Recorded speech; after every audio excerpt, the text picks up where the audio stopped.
Ganito maging pinakamagaling na pulis Part 5. Nagsimula na naman ang lahat sa Anonymous BGC. Mapayapa nga lang kami ng kasama ko dito nang bigla na lang may kamoteng SUV ang sumulpot sa harapan namin. Hindi pa nga ako nakakapag-intro ng maayos ay balik na naman tayo sa paghahabol ng kamote sa daan. Dapat talaga imbis na violation ticket ang ibigay natin ay kurutin ko na lang siguro ang itlog ng mga kamoteng driver para magtanda. Napakadali lang naman magmaneho ng chill lang, pero bakit hindi nyo magawa? Gusto nyo talaga na lagi kayong nabibigyan ng violation ticket? O baka naman gusto nyo lang talaga magpahabol sa amin? Sa wakas huminto rin tong kamoteng driver na ito, akala ko aabutin pa kami ng siyam-siyam.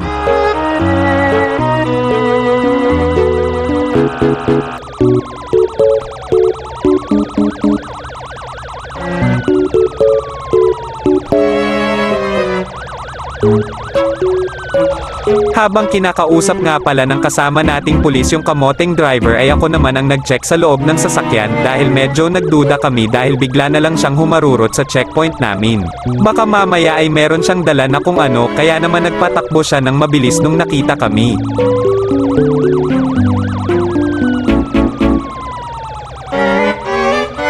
Pero sa pag-check ko ay wala naman akong nakitang kaduda-duda sa loob ng sasakyan niya, puro vape at bote ng alak lang naman ang laman.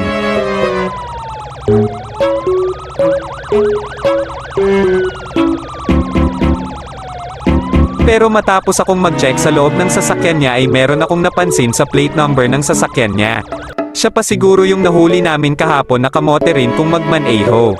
Kaya naman dali-dali ko kaagad siyang tinanong kung siya nga yun. Kasi hindi naman ako magkakamali dahil plate number pa lang ay sigurado nang siya yun.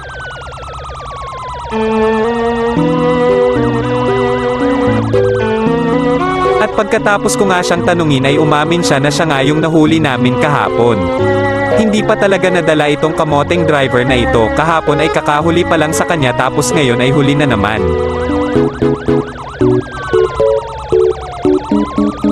Pinakuha ko na nga pala dito yung lisensya ng kamoteng driver na ito. Siguradong mabubutas bulsa nitong kamoteng driver na ito sa ipapataw ko sa kanyang violation. Isipin mo kakahuli mo lang sa kanya kahapon tapos ngayon nahuli mo na naman siya.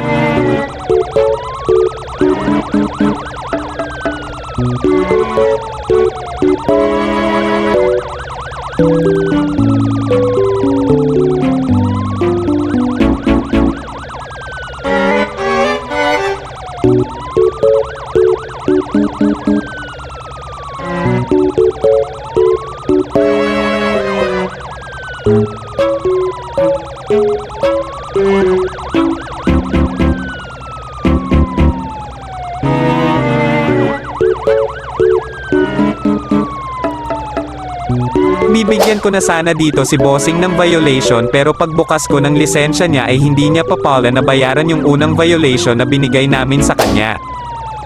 Pero wala naman akong magagawa kung hindi ay dagdagan pa rin ang violations niya. Meron pa pala siyang hindi nabayarang ticket, pero kung magpatakbo ay akala mo 10 ang buhay. Mayaman siguro to si bossing, mayaman sa violation tickets. Sana lang talaga ay hindi na umulit tong si bossing dahil kung iba na ang makakahuli sa kanya bukas tapos makitang patong-patong na yung violations niya ay siguradong impounded yang sasakyan niya. Siguradong yung 3 buwan ng sahod niya ay mapupunta lang sa pagtubos ng sasakyan niya. Binalik ko na nga pala dito yung lisensya niya para makaalis na siya at makabalik na kami sa checkpoint area namin.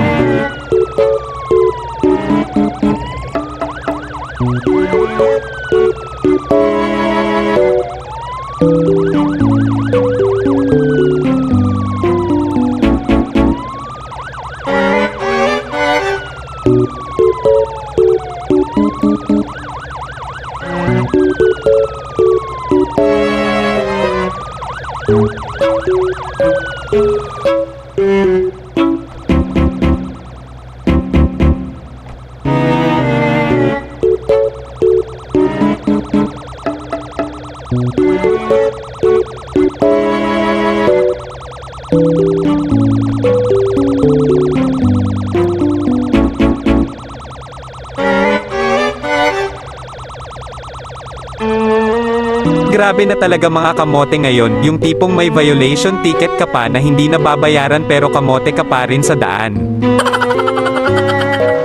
Sana lang talaga ay magtanda na si Bossing. Hanggang dito na nga lang rin pala ang video na ito, kaya naman huwag kalimutan mag-like and follow para updated ka lagi sa mga videos like this.